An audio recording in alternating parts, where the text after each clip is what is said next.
Sa video na ito ng Philippine Coast Guard, makikita ang ilang taong umaahon mula sa dagat. Ayon sa PCG, mga diver ito ng China na gumagawa ng marine assessment sa West Philippine Sea.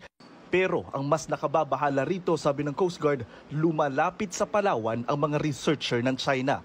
Nakuna ng 3 Chinese research vessels na ito sa Escoda Shoal o Sabina Shoal na pasok sa exclusive economic zone ng Pilipinas. It is very alarming because Escoda Shoal is just 75 nautical miles away from the coastline of Palawan. Ganyan na siyang kalapit ngayon. Sinisid din ng PCG ang Escoda Shoal at bumulaga sa kanila ang mga patay at durog na corals na itinambak sa mga sandbar dito na ayon sa PCG, indikasyon na may posibleng reclamation o pagtatayo ng artificial island na mas malapit na sa Palawan. Dahil dyan, ipinadala ng Coast Guard sa Escoda Shoal ang pinakamalaki nilang barko, ang BRP Teresa Magbanwa.